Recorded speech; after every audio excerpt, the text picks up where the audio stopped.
தாமரை கண்ணங்கள்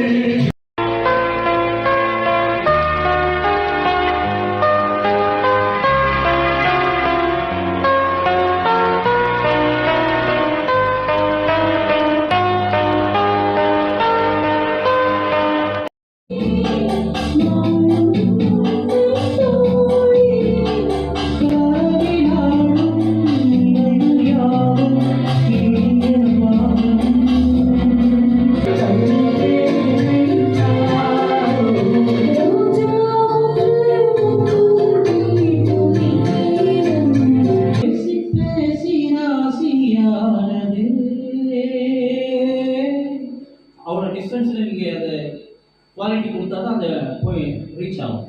நீங்கள் விட்டு விட்டு பாடினீங்கன்னா அந்த கண்டினியூட்டி வராது.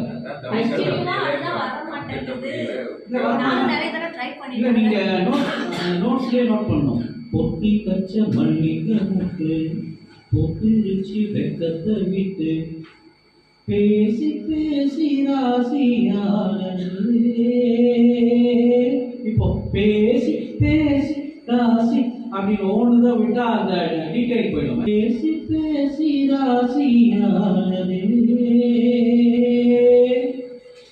மான பேர சொல்லி சொல்லி ஆனாதே ரொம்ப நானானதே அப்படி அந்த பாட்டா நம்ம ப்ராக்டிஸ் பண்ணி தான் பண்ண முடியும். நீங்கள் பிளான் பண்ணாமல் பாடிங்கன்னா வராதுல்ல. அந்த நோட்ஸ் எடுக்கும் போது அவங்க எங்க முடிச்சு விடுறாங்க. ஜேடிஏ ஈவெண்ட்ஸ்க்கு என்னுடைய மனமார்ந்த வாழ்த்துக்கள். கிரேட் ஜாப், கண்டினியூ பண்ணுங்க. All the best.